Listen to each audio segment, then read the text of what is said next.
Hello, and happy Thanksgiving to you all, ladies and gentlemen, and welcome to another Middle of the Pack Racing League broadcast brought to you live from circuit side here with the Radical Eurotrip Championship for 2023, hosted on the Premier Sim Racing platform available only on PC, known as iRacing. And today, it is a time to take a look back at round 10 of 12 in the Radical Eurotrip Championship 2023 that continues to confound many in their battle to be the Euromaster and the one who is the ultimate knowledge taker when it comes to European circuits across the continent. Whether it be at the north, the central or southern sections of Europe, this series spans all parts of Europe in a celebration of motorsporting history. And as our drivers get ready to go racing today, we bring you all the racing live from circuit side as if it were live for your viewing pleasure. And with the racing action having occurred of Wednesday the 22nd of November earlier this week, well today is Friday the 24th of November and we're bringing it to you as if it were live. We are here at the MotorLand Aragón circuit, also known as the Circuito de Alcañiz, in reference to the town of Alcañiz in the Teruel province of what is Aragon in Spain. And as our drivers get ready to go racing at this circuit, a circuit designed by Herman Tilke and opened in 2009, it is a circuit which will put them through their technical prowess.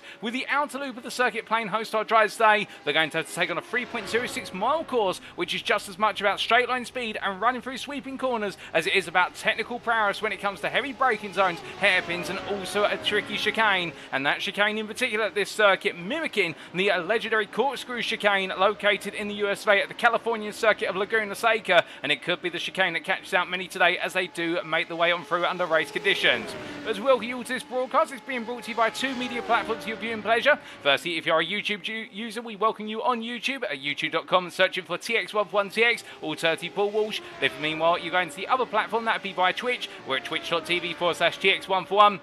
And if you are tuning in via Twitch, hello to you guys and girls in Twitch. For some you may be asking, who is TX141, who is Paul Walsh? Well, I'm going to introduce myself. My name is Paul Walsh, also known as TX141 or Brit to the Spit, depending on what media you follow me on. And I'll bring you all your racing action today and indeed over the entirety of the season. And speaking of our schedule for today, times in Greenwich Mean Time, that's GMT, or Universal Coordinate Time, UTC. As we can see, in just under 12 minutes time, we'll be going into our qualifying session, the penultimate qualifying session of the season, 15 minutes in duration, with all the drivers making their way out of the circuit during the sub-sessions, and after which we'll be going to the grid for our one and only race today, the 30-minute sprint race, our penultimate sprint race as well, with rounds running out. And as our drivers take on the circuit for half an hour of racing action, you can definitely tell they're going to be on edge throughout, given the fact this really is a stamina strainer. But without further ado, let's give you a recap of the season thus far and what we've still got lying in wait. And as we can see, we've made our way now down into the Southern Cup. We are 2 rounds into the Southern Cup with MotorLand Aragón today on the 22nd November, but winding the clock all the way back, we started with the Northern Cup back on the 6th of September. It's crazy to think 3 months have passed now and we're making our way closer and closer to Christmas, but here we are, and we opened up at the Circuit de Spa-Francorchamps for a Belgian doubleheader in the Northern Cup with round number 1. We then made our way to everybody's second favourite Belgian circuit, Circuit Zolder, in round number 2, and the two Belgian circuits absolutely delivering on a promising start to the season. The ante was up with round number 3 in a British doubleheader that was kicked off at the Brands Hatch Grand Prix circuit, and that was on the 20th of September, and as we made our way from the county of Kent over to Northamptonshire for the Silverstone Grand Prix circuit, an unfortunate end to the race in the Northern Cup with a cancellation of the round due to unforeseen circumstances, and therefore we concluded the Northern Cup after 3 rounds of racing. So we didn't go racing our first feature race on the 4th of October, but instead we had an extended mid-season break and we returned with the Central Cup with round number 5 on the 11th of October. And there we made our way to the Red Bull Ring to kick off our second Cup of the season, and what a set of racing it was at the Austrian circuit there, with our drivers battling hard under braking and keeping it close through the sweepers. And then in round number 6 we made our way to the aptly named Hungaroring in Hungary for what was an 18th of October absolute festival of speed, and we also got to see some brilliant track lapping action with regards to our qualifying session there, proving prevalent for a good number of drives, but it wasn't without batting as well at the Hungaroring. And then we made our way into the second half of the season on the 25th of October at the Hockenheimring in Germany.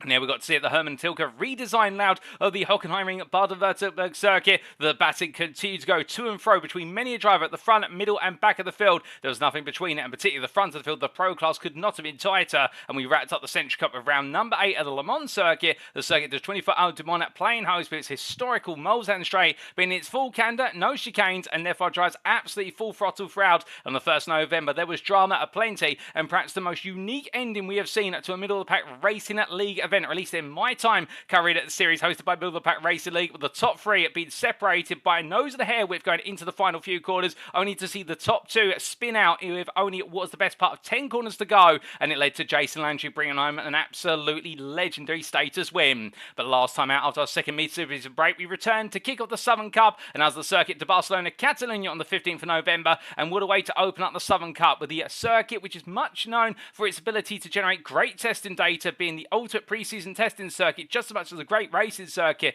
And then we got to see its historic layout play host to some fantastic battles up and down the field, and we continue that trend today with a Spanish triple header, which sees the second round in Spain being hosted at MotorLand Aragón. After today, we'll make our way over to the Circuito de Jerez to wrap up our Spanish triple header on the 29th of November, and that'll be our final sprint race round of the season of round number 11. Then we bring it all to a close round 12 of 12 on the 6th of December with our feature race finale, and that will be at Imola, or 9-4 as the Autodromo International Enzo Edino Ferrari. And there we're going to one of the circuits that holds perhaps one of the most important pieces of tarmac in history when it comes to motorsport, for a good number of right reasons, but also for a number of reasons which many will be saddened by. Indeed, we'll talk a little bit more about it when we go racing it in our season finale. But then going from our calendar to our standings to date, and indeed after what is 9 rounds of racing, let's give you an update starting with the overall Drivers' Championship standings, which now do include 2 drop rounds. And as we can see here, after Catalonia starting with the Pro Class, it is Jason Landry who has returned to the top after a fantastic result at the Circuit of Barcelona Catalonia, and bringing on home a podium after being knocked down the field on the opening lap and only 1 point out of Pito, and it could not be closer between the two of them. And just a further what is 9 points behind James Logsdon now, 266 points, and the man is trying to get back into the fight, but both Lowe and Logsdon off the pace last time out in the Catalonia circuit, and they'll be looking to be back on the pace today in order to make sure Landry does not get his way. Outside the top 3, it's John Crim who continues to fight forward in P4, but he's drawn on 259 points and only ahead of Jordan Butler based on result countback, with the top 5 then being followed up by Tanner Dibble, the second of the 2 DNA Motorsports drivers, who again continues to try and charge his way into the top 5, but rounds are running out there for the young upstart. And then it's Milan Harris at P7 on 243 points, 1 point off of Dibble, with a further, 63 points to Jake Gertson. And there's Aaron Lahr and Logan McKenzie who complete your top 10, with Mick Hendricks, Bester S, P11 and Franz Washing round off the standings there in P12. We come to the Prime class.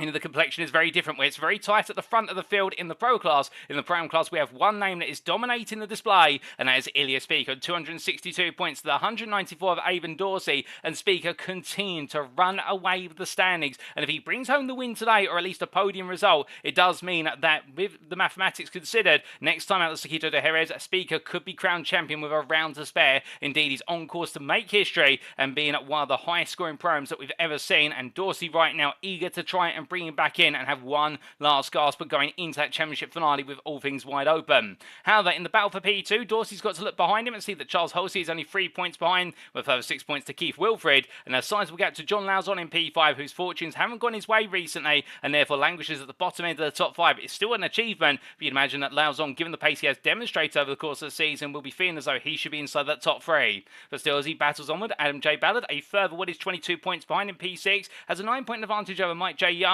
with Jermaine Warren, Jay DeVries and Dustin Dos Villiers completing your top 10, and with only 2 points between DeVries and Dos Villiers, we see Lee Porter a further 7 points behind and looking to battle his way into the top 10 with things closing down, with Sammy Hendricks there completing the standings at P12. We then come on to the AM class, last but not least, and here we can see Samuel Bernardi leads the way on 209 points to J.R. Davis's 177. And Samuel Bernardi continuing to pull away at the front of the field after making it his 4th win in a row at the last time out, and therefore those wins continue to have a domino effect, and therefore those championship standings started to pull away. But meanwhile, look at that battle at 4P2. J.R. Davis, Kevin Manning, Tim Chong, separated by only 6 points between the trio there. It could not be closer between them. Indeed, you could cut the tension with a knife, and therefore right now it could be anyone's guess who is going to be in that P2 spot to potentially keep Bernardi honest as he makes his way through the final 2 rounds of the season after today. But then again, could we see Bernardi break away, and therefore the fight does become all over who is the runner-up? We'll have to wait and see. Ian Hennebury, P5 and 148 points. He's in the fight as well for P5, a three-way fight with Glenn Bratton and Mark Senegal. And then James Kingsbury, P8, only ahead of Jesse Jameson Jr. based on result countback, with the 2 tied on 115 points, and Nick Yakubov, who completes the top 10 on 105 points, moving ahead of David Turn, who is in P11 on 85. It's then Roger Ganesh on P12 on 77 at 1 point clear of Dan Vitchuk, with Nicholas Feller and Nick Bader completing your top 15. It's Billman DaCosta, Stefan Chalafut and Braden Mellin McLaughlin, who complete your standings there, with Doug Palmer yet to participate and yet to score any points as a result. But now let's turn our attention to the Southern Cup Championship standings, and here we can see in the Pro class, Tanner Dibble bringing on home the major point last time out and taking the win, and with 50 points to the 40% of both Jason Landry and Milan Harris, right now Dibble has taken the early advantage, but he's not breaking away by any means, and we know that Landry has a lot of pace, as does Milan Harris, and you would imagine that both drivers today will be looking to get one over Dibble. Meanwhile, Jordan Butler, P4 in the 42 points, a consistent run at Catalonia, but not the pace he perhaps expected to have compared to his rivals, and therefore he'll be looking to get a little bit closer to them today, as will James Dodson and Peter Lowe, both struggling at the Catalonian circuit, and both looking to turn around those fortunes, with John Kroon wrapping up the stands in P7.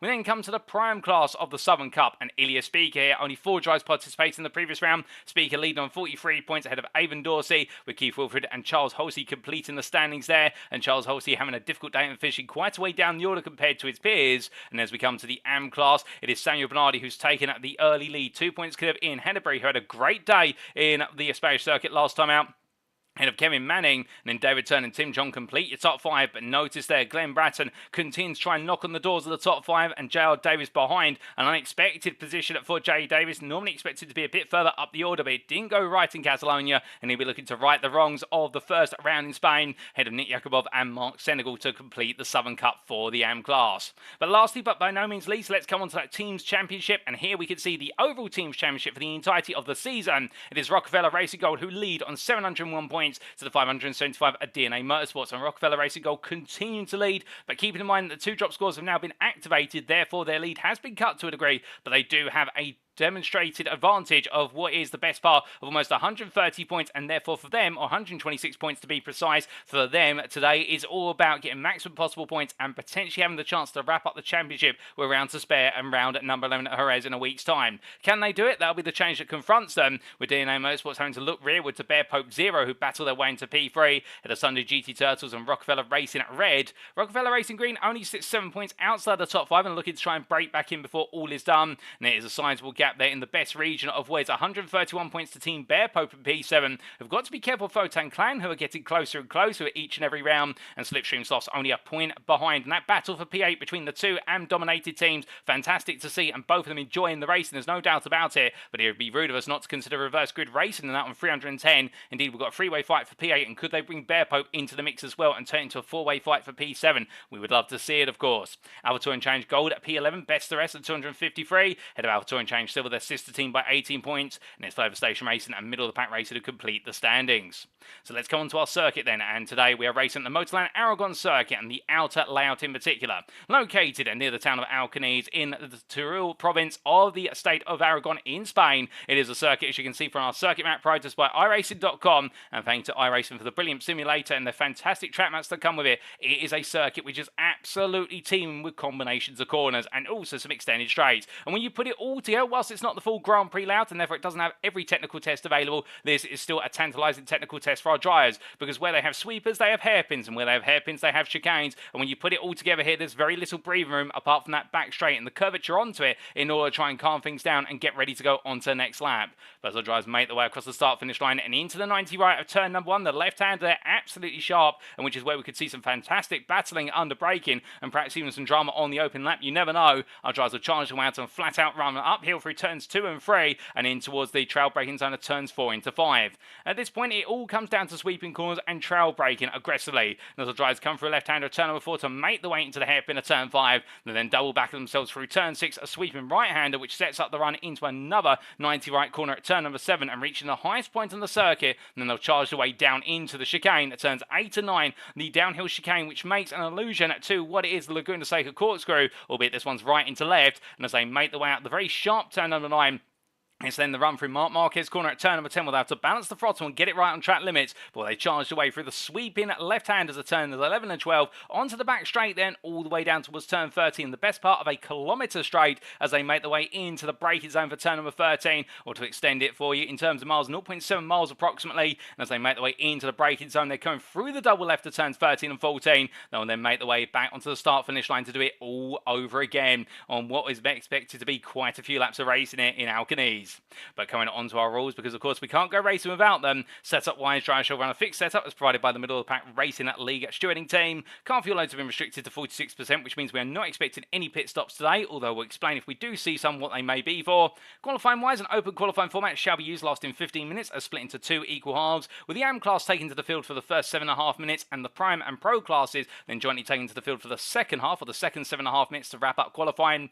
The grid itself of the sprint race will be set via a double file rolling start, with the formation being held up to the green flag, with each driver having one fast repair available should they pick up any damage, and the driver shall receive a drive-through penalty if they accumulate 18 or more instant points, and they'll have to come into the pits within 2 laps. Should there be a major incident at the race start, we may see the deployment of a safety car, but otherwise the safety car shall not be deployed during the race at any other time, and therefore that race start could be contentious. Of course, we have seen a couple of safety cars this season, but as we return to our pictures, ladies and gentlemen, all the drivers getting themselves set and ready to go. Well, this is one of the drivers out there who today will be eager to try and make it another win and extend his advantage to the front of the field. Samuel Bernardi for Rockefeller Racing Red as he makes his way out to turn number 14 and onto the start-finish straight. We are only 30 seconds approximately away from going into our qualifying session, and well, you can see they're going P2. We've got a bit of a depleted field today, only 16 drivers in attendance, and you can understand why a good number of them going on holiday or travelling for the purposes of Thanksgiving, with this race having occurred as of the day, or the evening we should say, before Thanksgiving. But whilst we do lack quantity of drivers on the field, we can definitely promise you there's going to be great quality out there. But the question is, who's going to have the quality to put it on pole? We're going to step away for a brief moment, ladies and gentlemen, and transition to qualifying. The qualifying's coming up within 30 seconds. We'll see you very shortly.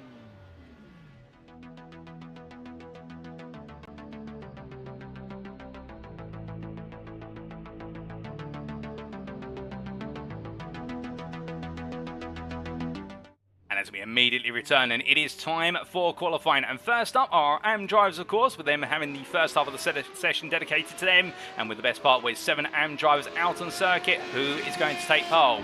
Well, you would argue that perhaps the driver who is the favourite, given the fact he's had the most pole positions in the AM class all season, is this man from Rockefeller Racing Red, Samuel Bernardi, who we say hello to there in the YouTube chat. And I do love the new avatar there, Samuel, absolutely fantastic. And well, if it is an image of yourself there, well, it's always great to have a little bit more context, and well, glad to see you tuning in. I hope you're doing well today. But as we do see it, Bernardi making his way in towards turn number 7 there. The big question you may be asked at this point is, what do you need to do in order to take pole position at the Circuito de Alcaldes or MotorLand Aragón? Well, in short, you need to be confident in your technical ability with the car, and you need to be confident how wide this circuit is. This circuit is absolutely teeming with runoff areas. It's a Tilke design circuit, and one of the later designs of Tilke, and therefore it does have its standard nature, which is an extended back straight of the best part of what is a mile or just shy of a mile, and on top of that as well, plenty of runoff areas. You do have some grass and gravel around the circuit. Make no mistake, it's not full of runoff areas, unlike a circuit such as Circuit Paul Ricard in France. But the flip side of the coin here is in the fact that you do want to use those track limits as much as possible. You want to put 2 wheels beyond those white lines where you can and get away with it, but keep 2 wheels within the white lines in order to have an eligible lap.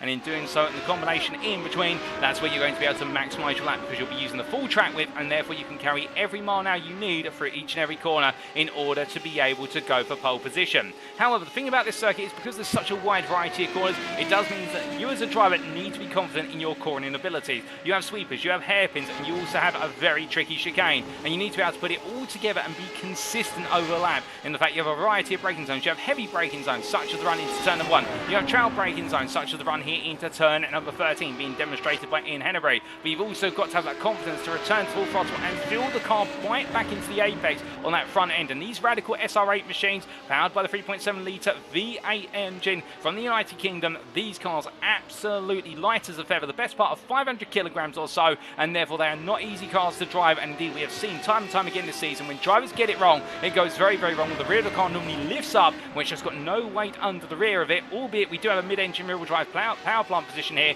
in terms of the fact the car's got its engine behind the driver, and then all the drive power is going to the rear wheels. But the point being here is, when that rear becomes loose, the car becomes incredibly light, and it immediately goes round with some rather aggressive oversteer. And you want to find the balance between sliding the car through the corners versus keeping it in control. And if you get that balance right, that's where the ultimate laps will be, as we see a driver run wide there. And well, I do believe now maybe the car of, well, it's not Tim Chong who's gone right, I think that was Jesse Jamison Jr. But meanwhile, taking a look at Tim Chong as he makes his way around on his first flying lap. Indeed, all the drivers already onto their first flying laps in this AM class. All right, now Chong pushing on here and really has come on strong as the season has gone on, and currently the fastest man out there on the first half of a lap. Looking good is Chong in the 222 car, and well, could we see a surprise pole position here today from another driver? As we said, Bernardi is the favourite for pole given his relative pace and the trend we have seen in the data all season. But let's not rule out the fact that he hasn't had the strongest season compared to, say, the GR86 series that we saw the Cruising USA GR86 Cup earlier on this year, where things went absolutely swimmingly for Bernardi. But he sets the initial provisional pole lap of 34.747. Manning goes immediately faster, and then Chong goes even faster than that, and that's a 34.366. And right now Chong absolutely nailing it on the first pass. And we're talking a little bit about the conditions here today. It's a lovely day in Spain, it must be, says Ian Henry goes P4, then a 35.025. But to contextualise those temperatures out there for you on the right hand side of the screen, we can see it's 30 degrees centigrade track temperature, 26 degrees centigrade ambient temperature. So it's a warm circuit, but not too hot, and therefore our drivers do have plenty of room to try and warm those tyres up and get the car in the zone here. It's not absolutely boiling hot, and we did see at the circuit de Barcelona Catalunya last time out that track temperature really high for the most part, and therefore calls on drivers have to be very careful about how they approach the tyre compound. And again, you do have to be careful these times. We see track temperature dropping slightly by a degree to 29 degrees. But the point being here, and the fact you can abuse the tyres quite a bit, but in the race, pushing the tyres too hard in the opening 5 to 10 minutes may just come back to bite you, because we are at a track temperature still where you are subject to quite a bit of graining on the tyre, and in doing so, and perhaps some blistering as well, and that will cause you to lose quite a sizable amount of grip, and it'll turn the car into what is something dancing on ice effectively, where there's just no grip available anymore. And as he makes his way on through turns 11 and 12 there, right now Ian Henry getting a distant tow for Glenn Bratton as he makes his way on through, and we hide the weather away because right now he's storming his way up behind one of his rivals here, trying to pick up a distant tow, and the slipstream here could be very important to pole as the drivers make their way through 11 and 12. But right now it looks like Henry backing it off there, but meanwhile Daniel Bernardi goes even faster at the front of the field with 33.033. That's 1.3 seconds faster than anybody else. I think he might have been leaving something surprise, but Chong there goes P2 again, only 3.5 tenths off on the 33.392, so they're all finding time out there. Bratton goes P4 ahead of Henry, and initially Henry goes on to a lap, and well, as our drivers wind their way on around right now, it is very interesting to see, because we have the majority of the Anfield together, but there's this one driver who we're looking at right now, David Turn, who's opted to start a little bit out of sequence with the other drivers in qualifying. And how can this perhaps aid him? Well, the fact he's gone out a bit later than everybody else, so he has less time in the qualifying session, but he's also letting his rivals lay the rubber down, and therefore there's going to be more grip available. The later you leave it in the qualifying session, that's normally most circuits, the exception being the Hungaroring, which we talked about earlier this season, but most circuits see the grip levels increase as qualifying goes on, unless you have weather. But of course, at the moment, we don't have rain available in iRacing, but that is rumoured to be coming in 2024, so therefore we look forward to that. But staying with the static conditions here today, with the sun and the cloud, normally the rubber being laid down helps grip up the circuit, and in doing so, you normally see it's the final laps when the fuel comes out the car, the tyres are nice and warm, but also you've got that excess rubber on the circuit. That is where the best times start to be achieved, as Turn goes P4 initially, 1.6 seconds over the time set by Samuel Bernardi. And we're speaking of original pole sitter, he makes his way into the final corner, and as he does so, the final pair of corners we should say, coming through 13 into 14, we're going to jump on board with Bernardi for a flying lap of MotorLand Aragón. So he makes his way out towards turn, and now one doesn't improve that time around. Looks to his right hand side for his brake marker, and braking at the 100 metre mark, coming all the way down the third gear, mounting the apex curve there, lets the car run a little bit deep before he brings it into two, nice and tight for the right hander. Now let the car roll down. They use the entry curve on the left hand side to open up the corner. Flat out as he makes his way through turn number 3, and up the rise he goes, bring the car to the right, and now trail braking through the apex of 4 into turn number 5 and setting up the corner from a long way away, 120 metres to be precise. Coming out the left-hander, and now over towards turn number 7 he goes, setting up the run into 7 via 6, and notice he's straight lining the car through 6 in order to get the run out to the outside for the entry at turn number 7. But it's been a very tricky lap to achieve. Bernardi making a couple of small errors already, we've seen particularly coming out of 1, as he makes his way down into turns 8 and 9, the downhill run, the Spanish corkscrew if you will, and then to drop the car all the way down to 45 miles an hour at the apex at turn number 9, as he now brings up the speed here, returns to full throttle, accelerating through the gears, short shifting as well, in order to enable himself to get the power fully down and not have to worry about lifting, as he powers his way through turns 11 and 12, all the way through up to top gear now, as he lets the car roll out to the right here. You just got to have the pendulum effect of the car coming on through, and have full confidence you've done it absolutely right when you've made your way out of turn number 9, and it's the run all the way down towards turns 13 and 14. Now it's a very long run, and in the race we can expect plenty of batting under slipstream here as he makes way into turn 13. Looks to his right hand side with his brake marker and braking, and with 170 meters of corner apex, trail braking down to third gear as he makes his way through the corner, hitting the apex at 80 miles an hour and coming on through. And I think Bernardi deciding that enough's enough and brings the car into the pits. Now he's not improved on this lap, but that was the lap of MotorLand Aragón, brought to you by the Rockefeller Racing, a red driver, as he comes into the pits. And the AM session now is complete. We've got a couple of AMs still out there, including Kevin Manning, but he's not able to improve. He'll be starting at P2, subject to confirmation of track limits on the lap he's put on the timing tower. Meanwhile, Ian Henry coming out the final corner, looking to improve here on the last part of the lap. We've also got Glenn Bratton in the foreground of the camera shot. Bratton does not improve from P5, but Henry does, but stays P4, then a 33.626. So that is AM qualifying complete, and it looks like it's gone the way of Samuel Bernardi once again here in Spain today. But now we are into the second half of qualifying, and with it, it is now time for the Prime and Pro qualifying session here. 7.5 minutes, already a minute spent in this qualifying session. They've been allowed to go out there nice and early to get themselves out on circuit and all set to go, but as they make the way on down right now, one of the things we'll need to watch out for in this qualifying session is the fact you do have a large number of Rockefeller Racing cars out on the grid. And of course, they'll be eager to try and help one another get pole position in respective classes, or at least move as far as towards the front of the field as possible by tucking each driver into the toe. And you can see that all the Rockefeller Racing Gold cars line astern as they make their way into turn number 1. But one of them goes very deep, and I believe, unless I'm very much mistaken, to try and discern the door number on the car that went deep there, I think that was Ilya Speaker. Oh, goodness me, it's gone very wrong there for Aaron Lara as well. It goes exceptionally deep into the corner. Lara brings it back together in the lime green machine, but turn number 1 catching out a couple of drivers already, and the brakes just not warm enough for some drivers yet, or the tyres alternatively as they've gone onto their first flying laps. And it's very easy to make a mistake here when you've got very limited time in qualifying and need 7.5 minutes. Sounds like a lot of time, but I can promise you when you're out there and with your lap time around this circuit being just over 1.5 minutes, well, you do the mathematics, that does mean in total you get 5 laps, already 4 laps, plus also an out lap there, but 3 if you're going for the absolute push, in the fact the tyres aren't going to hold up forever. And also you need to give yourself time to cool down after a couple of flying laps to get yourself back in the rhythm. Nobody can be at 100% all the time. Of course, it's one of the rules of all sport, whether it's real or simulated. And as Aaron Lara comes out to turn number 9 and in towards 10 in the toe there of the Rockefeller Racing red machine, and that being the 199 of Keith Wilfred, and Lara very close to the back of Wilfred here. Keep in mind, of course, that Lara went deep at the opening corner and therefore will be on an invalidated lap, but these two swapping places as if it's going out of stone. A little bit of an exchange here going on, but I think right now Wilfred will be grateful for the toe from the driver in front. Meanwhile, Peter Lowe here looking to make amends from last time out and making his way into turn 13. A swap of positions from the two cars in front as they make their way on through, and I believe that was Milan Harris making his way on past John Kroom there, and Harris right now absolutely flying at the front, and it's going to be a visual 33.113, and well, that's the first lap on the board. Now this second lap is where all the power will be as Harris, and what is that, goodness me, that was very close. We've watched John Kroom getting tantalisingly close to the rear of his teammate, and I think these two stepping one another's feet right now. Meanwhile, it's Jason Landry coming out of the final corner, and will he be stepping on everyone's toes by taking visual pole? Yes, he does. It's a 33.021, and it does mean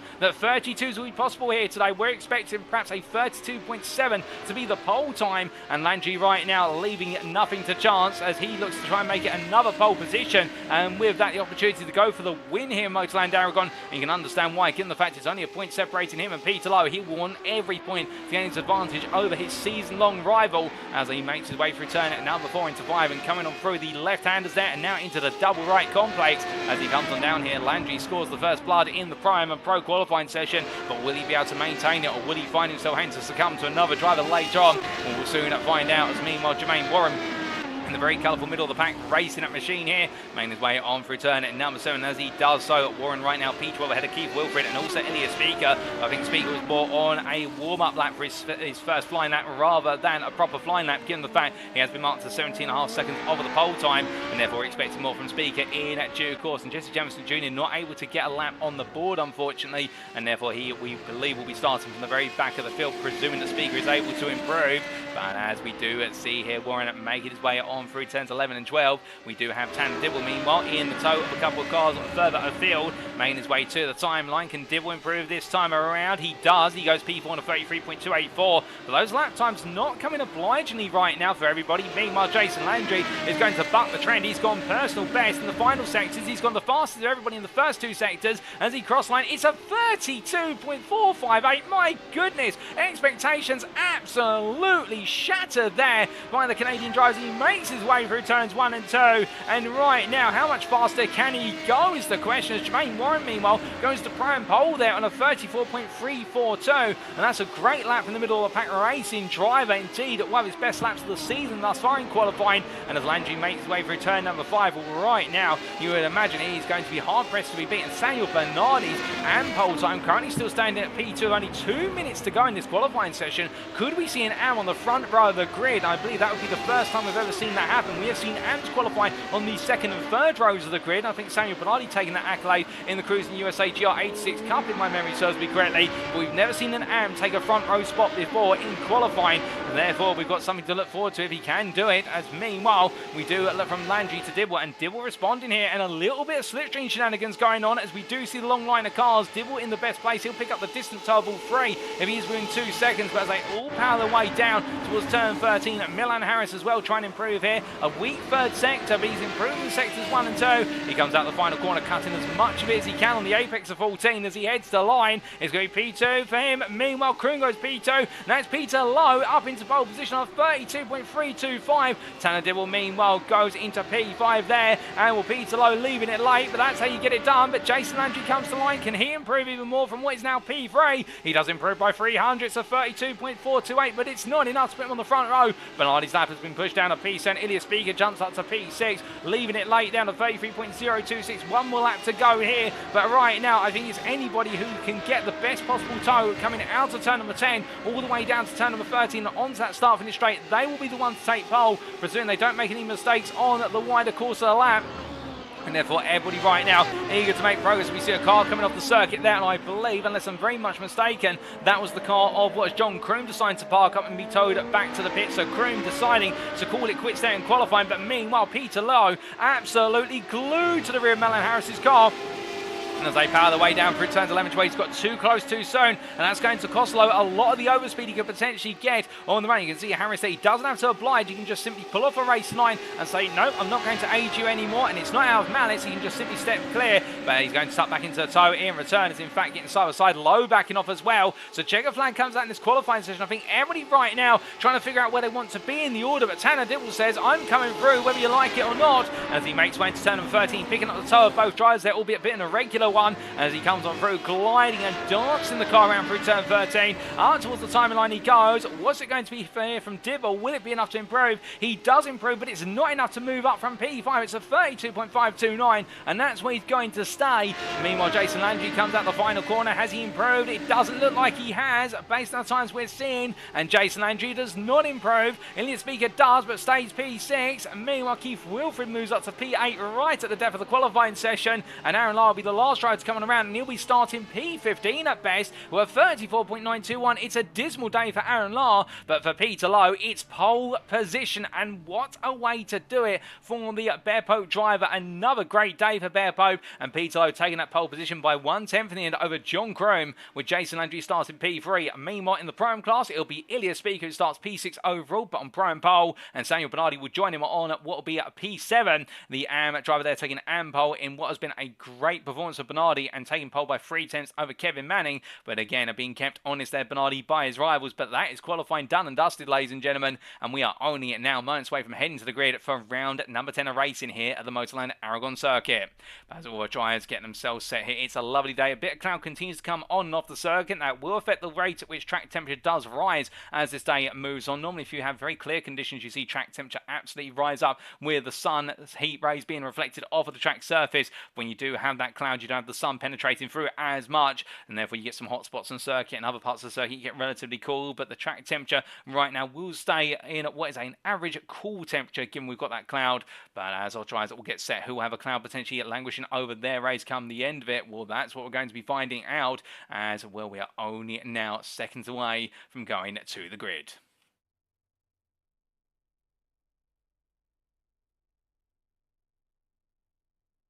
And as we do wait for that transition, a little bit of trivia for you. This MotorLand Aragón circuit normally associated with racing on two wheels, such as MotoGP and Entry Series, but it's also a four-wheel circuit, particularly for touring car racing. But as our drivers make their way onto the grid, this is how they'll line up for our 10th round of the season. It is Peter Lowe who takes pole position for Bear Pope Zero, joined on the front row by John Croom for Rockefeller Racing Gold. Between them, only a 10th, and then it was the best part of what was 8 thousandths to Jason Landry, who starts P3 for Sunday GT Turtles, and Milan Harris will join him on the second row of the grid, P4 for Rockefeller Racing Gold. Behind them on row number 3, it's Tanner Dill for DNA Motorsports, and Rockefeller Racing Gold's Ilya Spigo takes Pram Pole P6, and it's Ampole to Samuel Bernardi for Rockefeller Racing Red P7, joined on the fourth row of the grid by Keith Wilfred for Rockefeller Racing Red, his teammate. And then to complete the top 10, Tim Chong for Slipstream Softs, and in Hennebury for Bear Pope Zero, and behind them outside the top 10 starting P11 best of the rest, it will be Jermaine Warren from middle of the pack racing, and he'll be followed up by Glenn Bratton, the privateer, P12. On P13, it'll be Kevin Manning for Photon Clan and David Turn for Slipstream Sloths alongside him P14 on that 7th row. And to complete the final row of the grid in a difficult qualifying session, Aaron Lara, the privateer, 2.6 seconds down on the pole time. In the end, the Canadians got it all to do from the back of the grid and started at the very back of the grid at P16, Jesse Jameson Jr. for Photon Clan. And we are just waiting for Jameson to make his way onto the grid before we do go green flag racing. We've got about 50 seconds to go, ladies and gentlemen. All our drivers are set. And it's a grid of 16 today. But I'll tell you one thing, whilst we only have 16 drivers compared to our relatively normal 25 plus, the flip side of the coin of being around here, we have definitely got the quality of the racing to come. And with this MotorLand Aragón circuit, we've already seen in qualifying just in how important the run out of turn 10 and on towards turn number 13 is in terms of the toe. But I suspect we may see some battling on the run into the opening couple of corners. Indeed, 2-3 wides are plenty. And can Peter Lowe bring it on home here? And can he find a way to strike back versus Jason Landry? Or will Landry find a way through? Or could we see John Croom pull off another sublime performance to match what he was able to achieve at the Hungaroring? Well, everyone's set on the grid. All 16 cars are there. It's time for the partial formation lap as they set off behind Peter Lowe. But as we jump on board with Jermaine Warren starting a bit further back here in P11, the middle of the pack driver set and waiting, absolutely itching they are. You can already see Warren pulling forward there. He wants to go racing. He doesn't want to wait. None of them do. They're all absolutely itching for that green flag. But as they pull away here, they won't be touched weaving from side to side, given the fact they've only got the run through 13 and 14, and it will be Peter Lowe who will dictate the run up into the opening corner in terms of when they will be going to green flag racing conditions. But as we leave Jermaine Warren's car there and look a little bit further up in the midfield, Samuel Bernardi there starting at Ampole, his nearest rival Tim Chong starting at P9 with Ian Henry behind, and Bernardi will be hoping for an easy start to this race and just be able to gradually pull away as time goes on. But will he have it easy, or will there be some hard work cut out for him? He never has it quite easy given how much he's been kept on his toes all the way through the season. But all that and more is about to be untold, ladies and gentlemen, as Peter Lowe makes his way out of the final corner. It's time for the green flag, and when will Peter Lowe go? Let's find out.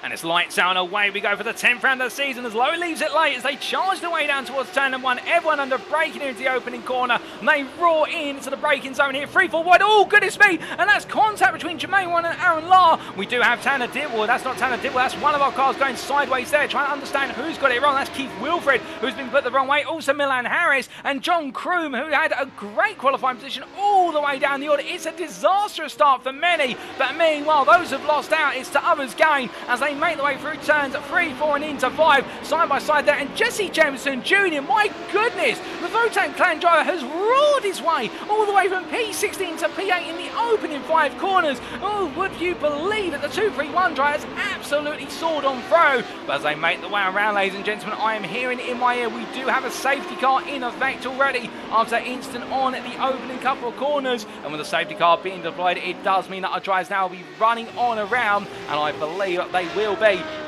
looking to essentially catch up to the safety car as soon as possible. But I think they, oh my goodness, and Jason Landry pointing the wrong way as he comes out of what is their turn number 10 into 11. The Sunday GT Turtles driver going on around, and that's going to be hugely costly given the fact that he's under the safety car conditions right now. You can see there Jameson Jr. backing off the throttle immediately so as not to gain a place under safety car conditions. But right now, as they'll make their way through, Jameson Jr. going slowly there. Well, place has been lost to Jameson Jr. I'm not quite sure what's happened, but we have got a safety car out, I do believe, and therefore we are going to be under those conditions. But I think right now Sargent is still racing towards the safety car line. But where is that safety car, I hear you ask? Well, Peter Lowe is about to find it as he makes his way onto lap number 2. And remember, race time will be bitten into here, and Lowe finally coming down to speed, and there it is, the safety car leaving the pit lane now, so waiting for our drivers to come on through. But we did have that safety car deployed and the call made, but I think some of the positions still able to go racing before they got to the start finish line, so therefore our drivers definitely having a difficult start to this race. But goodness me, what a start for what was Jesse Jamison Jr. in particular, and what a nightmare start for a number of drivers, including Milan Harris, Keith Wilfred and John Kroom, who's still in the pit lane, and Jason Landry as well, dropping all the way down to P7. When in the end, perhaps not as much damage as you would imagine, but still he's now got to fight his way past a couple of drivers outside of his class, including Tim Chong, Samuel Bernardi and Ilya Speaker, and then he's got to go hunting after pros in front of him.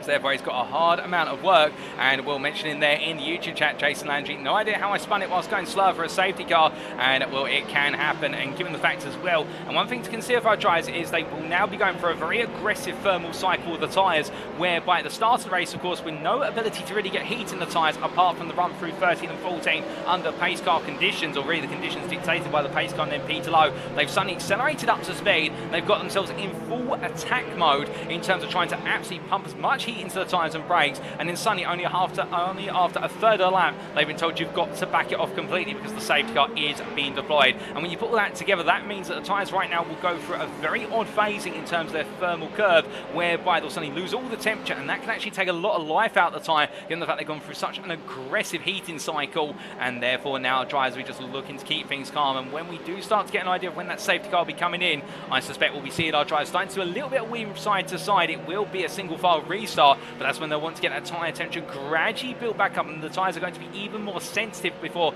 they go racing, given the fact they've already been through one heating cycle, and when they go through it again, it gets harder each and every time to get the tyre in the zone. But as they make the way on through here, things going quite slowly at the moment behind the safety car, and well, that gives us a nice and easy time here to give you a recall of your field after what was one lap of racing, and that is bare Pope zeros. Peter Lowe leads the way after starting on pole position and no troubles into turn number 1. Head of Tanner Dibble P2. Samuel Bernardi, your AM leader, P3, currently making some key gains, making 4 places since the start of this race, with the disaster for Milan Harris and John Kroom, and really Samuel Bernardi the one to pick up all the pieces. Ilya Speaker, meanwhile P4, your Pro-Am leader just behind, and then Aaron Lahr P5. The lime green machine gaining 10 places at the start. Remember, Aaron Lahr started P15, and he has cut his way through the order, has the Canadian, and indeed, much like Jesse Jamison Jr., one of the biggest gainers at the start of this race. Tim Chong at P6, the driver there for what is Slipstream's loss, having a great start to his day. Jason Landry at P7 just behind there, with that spin coming out of turn number 9 into 10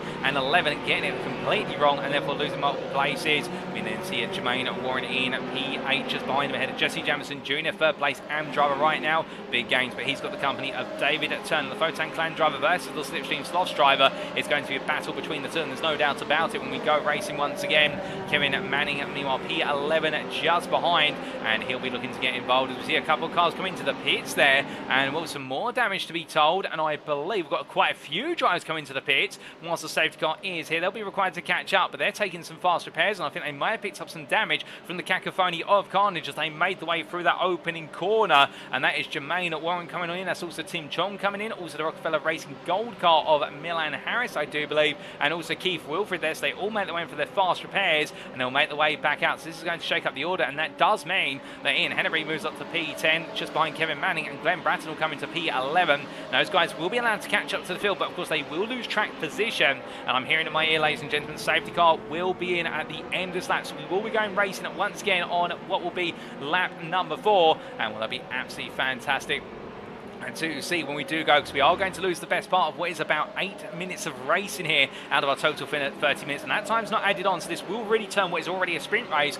into a super sprint. And normally we do see the tyres go off after 15 to 20 minutes, or they start to go below their ideal working range, and therefore we say the tyres start to fall off the proverbial cliff. But we're at the amount of race time available, we will see that cliff start to come in what will be the last 3 to 4 minutes, and if anybody can manage the tyre in just the first few minutes of this race, when we restart, they're going to have the optimum life of the compound available to them all the way to the end, and that's going to lead to even closer racing. Or for a driver who can manage it well, they could even just pull away and run away with position. But as all of our drivers just gradually come on down towards the Spanish corkscrew here, through the right into left, going through that corner sequence, to come back to the trivia we mentioned just before we headed to the grid about this circuit being a MotoGP circuit first and foremost, indeed a regular host of MotoGP rounds, and Spain no stranger to seeing MotoGP with the best part of 4 rounds in the championship, if my memory serves me correctly. Well, this circuit's in turn 10 named after Marc Marquez, of course, a big name in the world of two-wheel motorsport. But as we said, this circuit not shy of hosting racing on 4 wheels, particularly the European TCR series and also the Spanish TCR,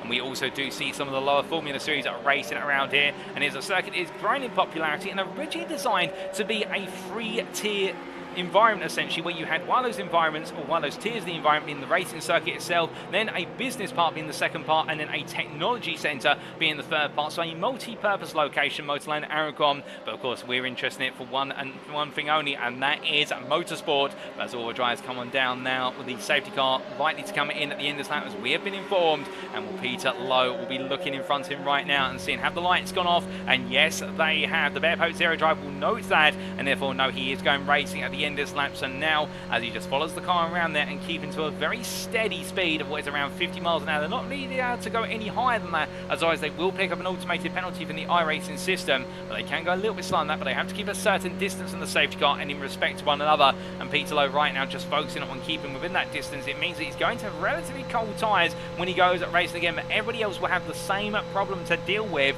Well, the field's all together. We've only had one retirement, and that is John Crim, albeit John Crim listed as being 2 laps down, but I can't see him on circuit at the moment. In fact, he is on circuit there. Let's correct ourselves. He's listed as 2 laps down after what was that extended pit stop, so Crim's got a lot of work to do in order to find his way back into the race, and you never know what can happen here. But meanwhile, Lowe coming on through the final corner, safety car starting to peel away, and it will be Lowe who dictates the pace now as he comes through 13 and 14. 8.5 minutes complete already, ladies and gentlemen. We've got just shy of 20 minutes of racing still to go here at MotorLand Aragón, and Peter Lowe gets us restarted very shortly. But how will he hold on to the restart? Can he hold on to lead? Tanner Dibble just behind him. Well, here we go once again.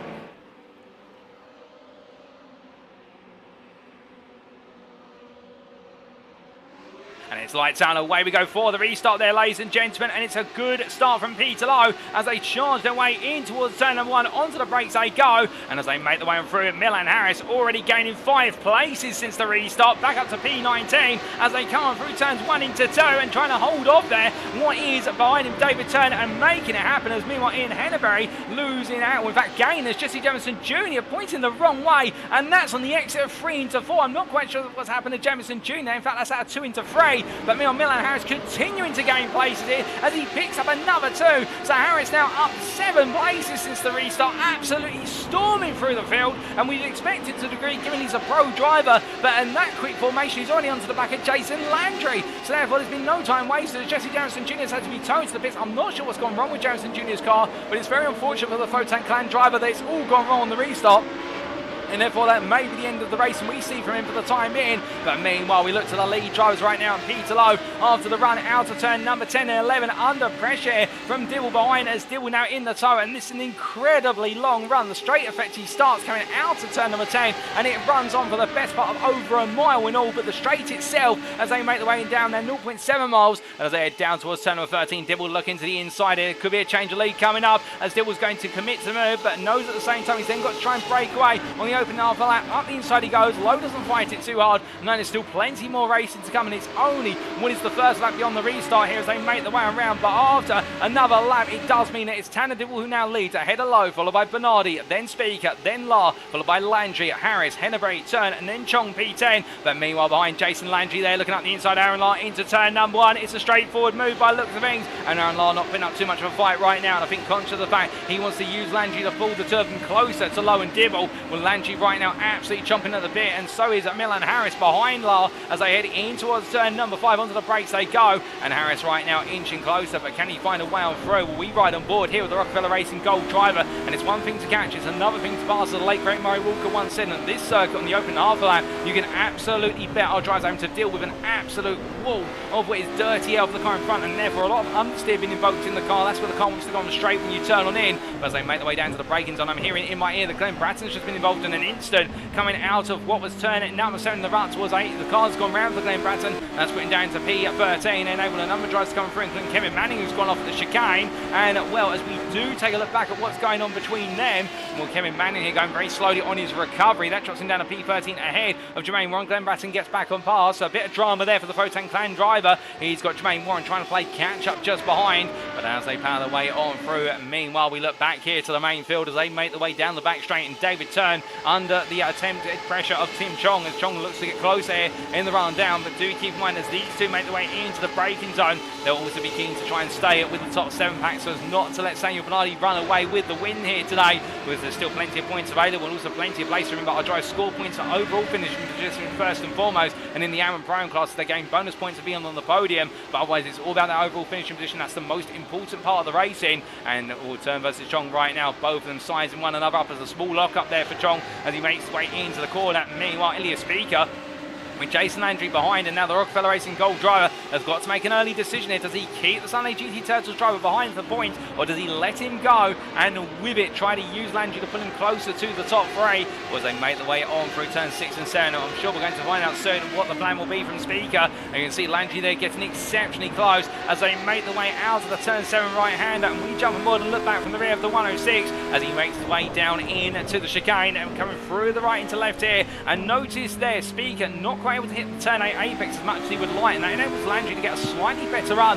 despite the dirty as they make the way through 10, through the left hand, a little bit lift of the throttle there, but Landry extremely close now as they make the way on through. This is going to be Landry's opportunity, but he's going to have to pounce early, and this could lead to Speaker coming back. And you can see Speaker there opening up the circumference of the curvature as they make the way through turns 11 and 12, and you can understand why Speaker wants to now come back in the tow here. It's very smart and tactical racing from the American as they make the way down towards turn number 13. Speaker there, will he peel out and look to the inside, or will he let Landry have the position? I think he's going to go for the latter here, conscious of the fact they're squabbling for P4. It's only going to cost them the chance to finish on the overall podium jointly, and as they make their way through turn 13 and 14, sometimes, as they say, the enemy of my enemy is my friend, and that principle applies here, but they've got to be friends to chase down their common enemy in front, which is the top 3, as they make their way on to the next lap. But as they do, Tanner Dibb will continue to lead this race for DNA Motorsports, coming on through that left-hander, and onwards he goes through turns 2 and 3, and charging his way on through the corners right now. Still looking strong, still looking good as he comes up the hill in towards turns 4 and 5. But Peter Lart at this point may just be managing the car, maybe massaging the tyres a little bit and letting them just evolve into the race. And again, our drivers now coming into that ideal window of the tyres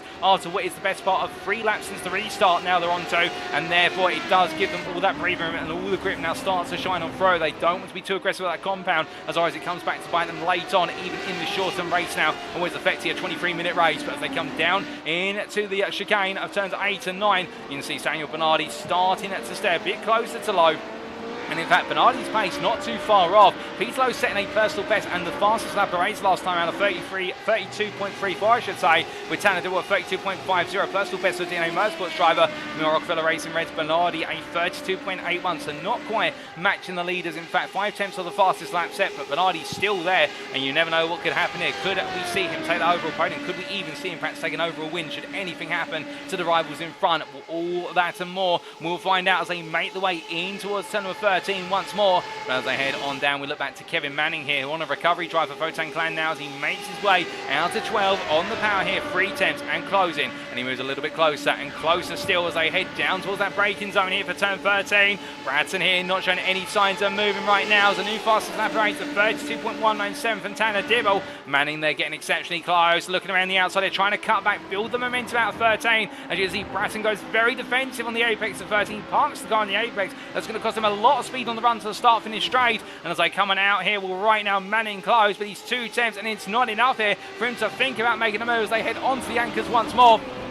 And Manning right now, I think, playing the smart game here. But meanwhile, we look to Aaron Lyle, Milan Harris, with Harris going around the outside there into turn number 5. It's a smooth move from the Rockefeller Racing Gold driver. And we're in Henry behind. Well, Milan Harris gaining another place as they head into the breakage over turn number 7. And Aaron Lyle he had an absolute nightmare of a qualifying session. The best part of places gained at the start of this race. And on the restart as well, holding on to those places. Still 8 gained, 1 in class. But right now, it does look as though the natural pace disadvantage that he's coming into today with is is starting to haunt the Canadian as he makes his way out of turn number 9 and through 10. He's got Ian Henry behind, and that's the second place Am driver now is itching for another spot, and he'll want that for the points as they come out of turn number 10 and on towards 11-12 they charge, but as they head in towards turn number 13, on the way they go in towards the next braking zone very shortly, and Harris right now has Lar coming back in, so Lar in the toe there, feeling confident they can go back for the move, but notice Henneberry there starting to look to the inside, and as they head in towards that braking zone, it's going to be Henneberry up the inside and looking for the move under braking. Can he get it done? However, well, Harris is going to stay with him as Lar surprising him with a counter-attack as they make the way out turn number 13 into 14. Henneberry taking the position there, and Harris tucking in behind as they charged away on to the next lap. You can see how this fighting has brought the entire field together behind them, and meanwhile a little bit further back there we do have John Croom trying to unlap himself as they head across the line. As they make the way into the braking zone, John Croom does unlap himself there versus Tim Chong, the P10 driver being unlapped by the P15 driver of Rockefeller Racing Gold, and as they make the way on through the right hand of turn 2 into 3, well, right now these drivers leaving nothing to chance. And to answer the question there from War Hunter I should say YouTube in the YouTube chat, this is the iRacing simulator there, but I can understand if you think it's real life given the graphics, but also the closest of the racing for our drivers, and many drivers as well have dabbled in their own track day racing as well in the past. As they make the way on through at turn number 7 and down towards 8 and 9. Well, right now Ian Henry still back and forth with Harris and Lar. Lar holds on to the position, but as they come down to the braking zone, that's Harris getting incredibly close to the back of Lar. I think they're almost locking the front brakes up as Lar goes very deep in response, and as they come out of turn number 9 through 10, side by side they go, coming through the long left-hander and onto the back straight they charge. But now it's going to be a drag race as they all make their way on through here, but nothing between the two, but Lar does get the advantage. But I wouldn't be surprised there if Harris has just lifted off the throttle slightly in order to get back in the tyre, but look at Henneberry, he's on the inside of Harris as they come down through the curvature at turn number 12. Now it's going to be Henneberry ahead of Harris, and Harris will get the double toe, but Henneberry's got all the speed as they head in towards 30. He's going to slingshot his way into what will be the leaders battle for P6, and as they head on through here, the second place Am driver right now on a mission to try and move even further up the field, as meanwhile on the inside a bit further back, as John Croom unlapping himself versus David Turn, which is going to bring Tim Chong right back into the mix here. It's a medley in the battle for P6, and John Croom to unlap himself every step of the way as they make the way onto the next lap here, and going in towards that braking zone now for the 10th time of asking onto the anchors they go. Chong versus David Turn on the inside, Chong on the outside. Chong's going to have to run around the outside to the inside of 2, and it's going to be a smooth move from the slipstream slot stride. The two teammates there fighting for position, but in the end it will be Chong who takes it off his teammate as they make the way out towards turn number 5, and well, fair racing between the two of them, but at the same time you can understand why they wouldn't want to knock one over back as they're both looking for a good result today. But meanwhile, looking from this group to Aaron Lar at the front of it, and you can see he's still chasing after Ian Henneberry, but Henneberry, since clearing what is Harris and Lar, does seem to be getting a lot more comfortable in the car. Although saying that, Lar right now doesn't have that creature comfort in the back. He's got Harris right there behind him as they come on down the hill and through the right into left they go. And as they do at this point, well, right now Harris so close, he could reach out and touch the rear wing of his rival, but as instead tucking in behind it, and once again coming on through turn at number 10, and Harris then knowing the best around, but Lar almost losing the rear of the car there. You saw the car wobbling about as he came through turn number 10, and they're going to settle it back down, but right now those tyres are going to start to be blisteringly hot, and therefore everybody right now on the ragged edge of adhesion as they power their way up towards what is turn number 13, and here goes Lar looking around the outside of Henneberry. Henneberry defend on the inside here, and Lar's going to try and get his rival to be positioned out of sorts as they make the way into the double left to wrap up the lap. Henneberry brings himself back towards the race line, tries to put himself as far over to the outside of the corner, but it's going to lead to Lar having to back off there, and John Croom getting very close behind as they come through 13 and 14. Croom still trying to unlap himself here as they make the way up towards turn number 1, and as they do you can see everyone bobbing and weaving left into right, all trying to siphon the slipstream off one another as they head onto the brakes, and as they do a lock up there from one of the cars behind, I believe that was Harris with a small lock up, and as they make the way through turns 1, 2 and 3, we do quickly look towards the front of the field, ladies and gentlemen, with Tanner Dibble still leading by 1 second over Peter Lowe. That gap is gradually going the way of Dibble. Lowe started to fall away to a small degree, with Samuel Bernardi losing the pace to the top 2, but still in a very comfortable P3 position here, 4 seconds off them, but holding a couple of attempts to Landry, albeit Landry very close there as well. Now the Rockefeller Racing red driver under pressure as they come down through the turn 8-9 corkscrew chicane and running the way from right into left here. We're right now the 212 driver definitely starting to feel that the Pro Dry has got leverage here, but can Landry find a way through, or will Bernardi frustrate him for the remainder of this race? Was they make the way out? Meanwhile, we had a bit of drama between John Crim and Aaron Law off camera. I do believe the two of them had a coming together, and I have been informed that's happened up towards what was, I do believe, at turns 8 and 9. But we're staying here with a battle for P3 as they head down. John Crim has had to be towed to the pits as a result, and we'll hear Bernardi defending to the inside. Landry, and meanwhile, looking around the outside here potentially, or will he just pin Bernardi there? He's going to do the latter, he'll pin him, but Bernardi immediately responds by opening up the entry, but Landry's on that outside line now, and as they cut round the corner, you can see Landry getting the better run off of 13, but Bernardi covering him off as they make the way out of the corner, and right now the AM Championship leader having to try and manage the Pro Championship leader behind him as they make the way in towards turn 1. Landry looks to the inside, however, onto the brakes they go. Bernardi's going to brake later. Small rub between the two of them almost there as they make the way through, or at least that's what the camera angle would suggest, but as they make the way out of turn number 2. Landry right now being made to earn it the hard way here. There's no easy way through, and that's what we love to see, and when it's overall points that matter most, well, right now Samuel Bernardi looking for the big score today, and what would be his best ever result in the middle of the pack Racing League Radical at Eurotrip Championship for 2023. Indeed, his best ever middle of the pack Racing League result in his overall history as they make the way up through turn at number 7 here, going a little bit wide, however, and Landry right now continuing to build that pressure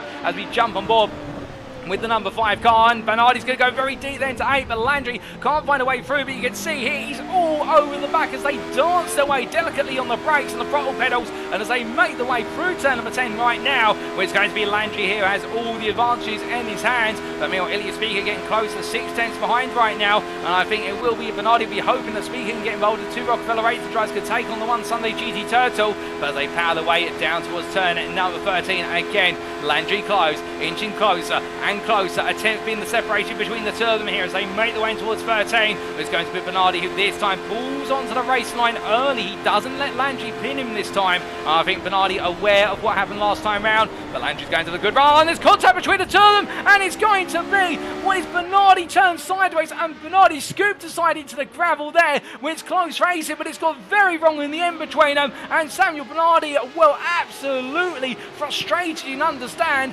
given the fact that a P3 was potentially on the cards, and now it's a P5, and behind him, to make matters worse, is going to be Ian Hennebury, the second place Amtrak, who's now got the leader in his sights, and if Bernardi has significant damage on the car, that could confound his race and force him into what is going to be a battle for the remaining 7 minutes. Now, I don't think there's any malice meant from Landry whatsoever, but when they get that close under racing, you can understand that contact will be made every so often. I'm sure they'll talk about it after the race, but meanwhile, Hennebury here still close to the back of Bernardi as they make the way out of turn at number 5, up towards 7 they go, and as they head in towards the braking zone, you can see Bernardi having to fight with the car to a degree under braking. There might be some damage, always that left-hand side, given the impact was on the rear left of the car, and mostly rearward, but on the rear left quarter panel as well, in terms of where the car was rotated round from, and right now, Hennebury close, looking for the win here, but can he find it? That will be the challenge. It is going to confound him, as meanwhile, we'll look to David Turn here, the P10 235 Slipstream Sloths car. He's currently P4 in the AM class here, making his way on down through the quarters as well, and having fallen out of the battles quite recently.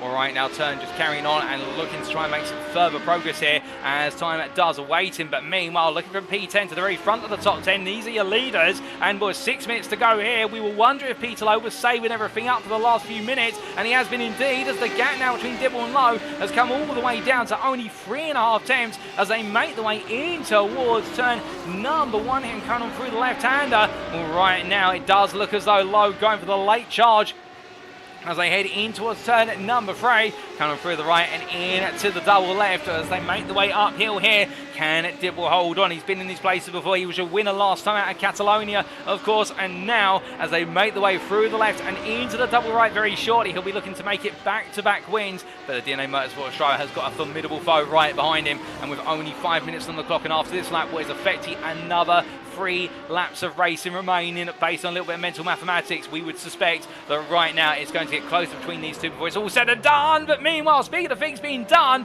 Keith Wilfred there in contact with what was, I believe, Tim Chong, and Chong went a very long way up into the gravel. He brings it back together, but as he does so, meanwhile, Samuel Blarney in Hennebury almost changing place. In fact, we have lost Jason Landry's dropped a long way down the order. I believe Landry's just had an off track at turn number 7, and that's why you've seen him fall down. As me meanwhile, sliding all over the place in Milan Harris. It's all kicking off everywhere you look outside of what is the battle of the two leaders, and the two leaders are coming together. But just to give you a recap, Samuel Bernardi now back up to P4 overall behind Ilya Speaker, who's taken the third place spot. Your prime leader's third overall. Meanwhile, Samuel Bernardi P4 ahead of Ian Henneberry, and then Jason Landry dropping down to P6 here. Still third place in the pro class, with Milan Harris for company behind, battling for that third place with him. But meanwhile, we look from them back to your leaders as they head in towards turn at number 1, and as they make the way for a left-hander this time.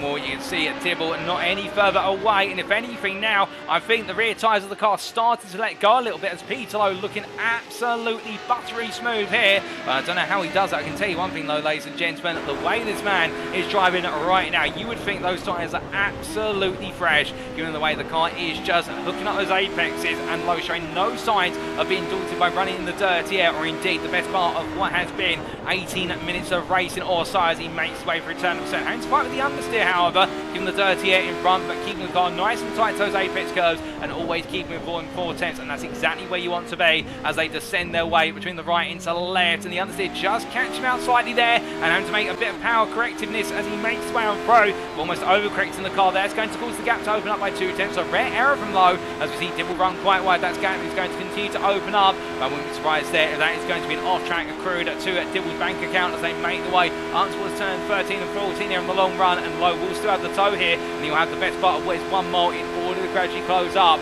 But as they head in towards the next braking zone here, it's a long way down they go for these guys, and as they make the way towards that next braking zone, well, 2 more laps to go after this one, and Lowe running out of chances here. He's going to need to get close, as we see Dibble goes very deep, but he'll get a late apex in the better run off the corner, but he loses the average speed through the apex, so it's a trade-off there. But that was a smooth run from Dibble. He does lose the temp in the overall picture, but he might be doing that to protect the tyres to a degree, as meanwhile we look to Jason Landry right now, who's making his way past Ian Henry, looking up the inside here into turn 13, and as they make the way side by side through the corner, almost Landry backing out there for the time being, I think waiting for the next opportunity. Meanwhile, further back down the order, Bratton versus Manning here, and this is a P10 overall. Bratton on the left of your picture will be on the right as the camera turns around, and it'll be Manning on the inside in towards the next corner of 13, and as they make them on the brakes there, Manning looking to make a classic pass and gets it done as Bratton steps aside. I think Bratton focusing on what he's able to do today, given the pace in the car, and not having the confidence to perhaps defend at that position for the remainder of the race.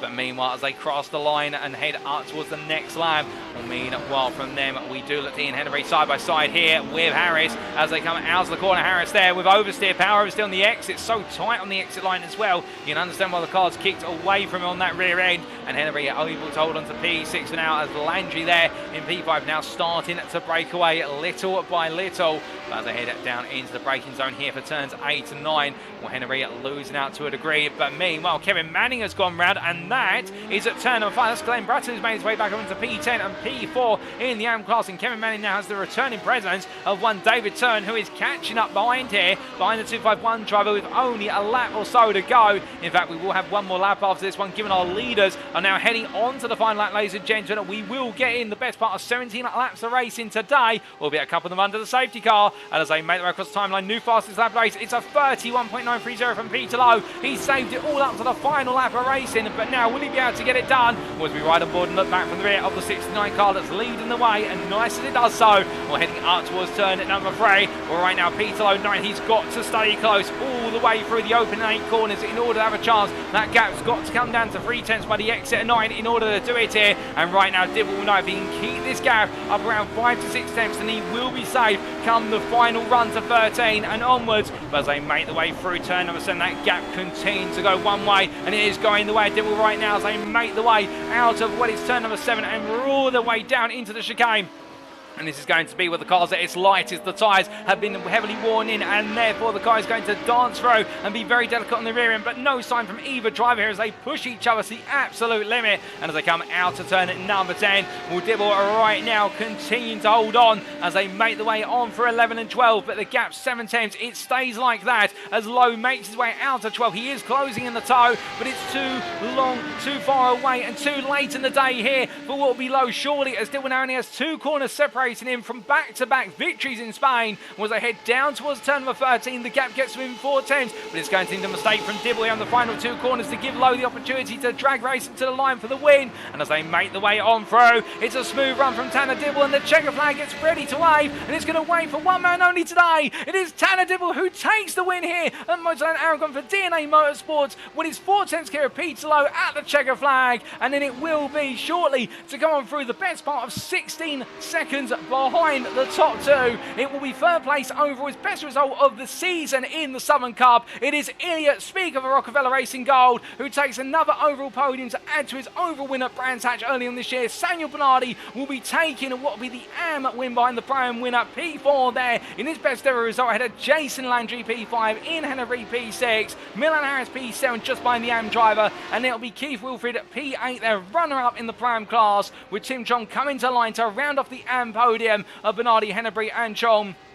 And Glenn Blatton will take P4 in class, P10 overall, and he'll be finishing just ahead of David Turn, who holds off Kevin Manning to line in the battle for P11. And then we do have the best part of 5 seconds to our last finisher on the lead lap of this race, and it will be Aaron Lowe who finishes P13 there, the privateer in number 47 Lime Green Machine. But what a race today, ladies and gentlemen. It was absolutely packed with everything. Phenomenal qualifying laps, close batting up, down and throughout the field, and also some drama early on and throughout the race, plus a safety car as well. You couldn't ask for more at MotorLand Aragón, but right now this man, well, he couldn't have asked more from the car and his own abilities. Tanner Dibble, who after taking at the lead of this race and Peter Lowe early on, Lowe kept to him all the way through, but in the end it was 4/10 that was the delta between the two of them, and it was the 4/10 in favour of Dibble. But of course, with Peter Lowe taking this P2 today, and with Jason Landry finishing what was P5 overall, it will mean that Lowe has struck a blow back versus Landry, but that title battle in the Pro class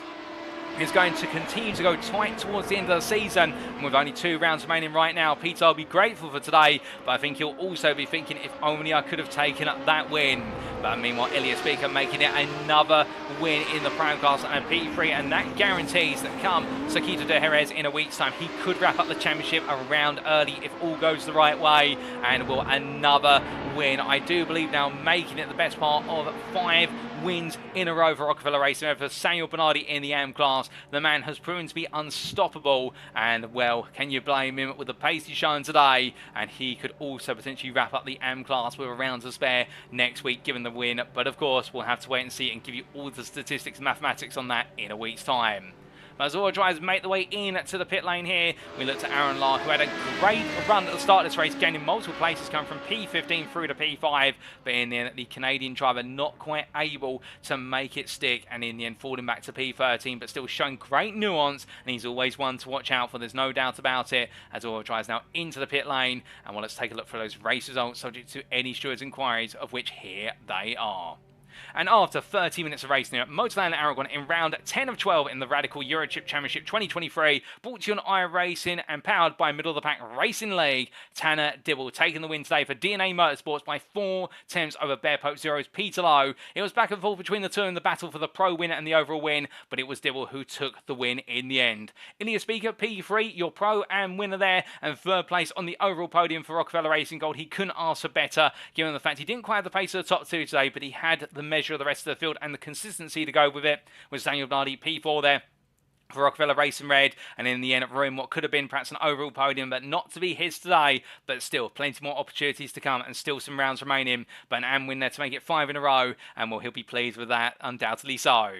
Behind the Rockefeller Racing Red drive, Jason Landry for Sunday GT Turtles, and in finishes at P5 after that unfortunate incident between himself and Bernardi at turn number 13, but still sorted all of it out, and therefore you can imagine Landry will be back and ready to go race it again as Sakito de Jerez in a week's time. He won't let that confound him, and a third place in the Pro class does mean that he loses a bit of ground on Peter Lowe, and that championship will swing back in the favour of the Bear Pope Zero driver. But behind the Canadian, it was Bear Pope Zero's Ian Henry to take second place in the AM class. A great result there, and a huge points injection for the 237 driver. Ahead of Milan Harris for Rockefeller Racing Gold and Keith Wilford for Rockefeller Racing Red. Your second place Pro-Am finisher there. The 119 driver picking up a second place once again. It's been rare for him this season, but he's picked up a couple of podiums. Another one earned ahead of Tim Chong for Slipstream Slavs, who's made his way to third place on the AM podium, consisting of Bernardi, Hennebury and himself. And then Glenn Bratton completing your top 10, the privateer. Outside the top 10, David Turner, P11 Best Rest for Slipstream Slavs. ahead of Kevin Manning P12 for Votan Clan. Then Aaron Lahr P13, the privateer, your last lead lap finisher, ahead of 2 laps down and classified as a finisher as he did complete the race within 5 laps of the race winner. Jermaine Warren there, your third place finisher in the Pro-Am class to complete that Pro-Am podium of Speaker, Wilfred and Warren for middle of the pack. And then the 2 drivers classified as non-finishers as they did not finish the race within 5 laps of the race winner. John Kroon there, that unfortunate retirement for Rockefeller Racing Gold after coming back from 2 laps down, but it wasn't to be his today. And Jesse Jamison Jr. with that very early retirement after the restart. Something went wrong with the car, and the Votan Clan driver in the end having to settle for a DNF. But now we come on to the individual class finishing positions, and of course these are particularly important for the Pro-Am and the Am classes, with them getting 3 points for a win, 2 points for second place, and 1 bonus point for third place. But there's none of that for the pros here, but just to recap in the Pro class, Tanner Dibble, your class winner for DNA Motorsports, ahead of Peter Lowe for Bear Pope Zero, with Sunday GT Turtles Jason Landry round off the podium. Rockefeller Racing Gold's Millen Harris P4 ahead of Aaron Lahr, the privateer, and then the sole retiree and non-finisher today, John Kroon there for Rockefeller Racing Gold.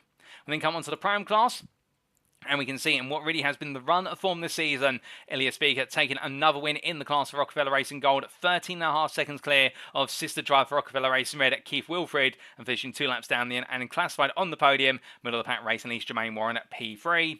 And then we come on to the Am class last but by no means least. And here we can see Samuel Bernardi taking the win by 3 seconds for Rockefeller Racing Red over Ian Hennebury for Bear Pope Zero, who definitely was looking to pounce on Bernardi but couldn't quite find the right time to do so. But again, chasing his rival and no questions about it, ahead of Tim Chong for Slipstream Slavs, who takes that third place, 5 seconds clear of Glenn Bratton. And then David Turn, P5 Slipstream Slavs. A great day for the team and some big points in their team's championship battles, ahead of Kevin Manning and Jesse Jameson Jr. for Votan Clan. But do keep in mind that Jameson Jr. will be classified as a non-finisher, as he did retire with 13 laps remaining.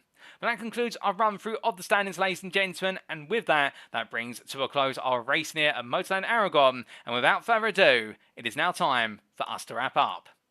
Thank you very much for watching, and if you have enjoyed today's show and perhaps you're sat there right now wanting to know more about the middle of the pack racing league community, we definitely recommend that you first check out our official Discord. The MPRL Discord is available using the invite link available on screen there, and if you join today you'll be welcomed by an extremely and exceptionally friendly community. And whilst we are primarily North American continent based, as you may have noticed, we do have some drivers racing from the Oceania region in this series, and we're very happy to extend the net as far as the field will carry it around the globe. Indeed, the middle of the pack racing league, a friendly community that continues to grow and grow, and we'd love to have you as part of it and perhaps be on the grid for our future installments of the racing leagues come 2024. We've got plenty planned and more on that towards the end of this season. But if you don't want to join our Discord today, perhaps you're a little bit shy or perhaps you're more of a social media person, you can of course follow us on Twitter, and that's at twitter.com/MOP Racing, where you can find out all the latest details regarding the upcoming broadcast and middle of the pack racing league series, and also you can stay up to date with the latest trials, tribulations, successes and stories of the middle of the pack racing league official esports teams.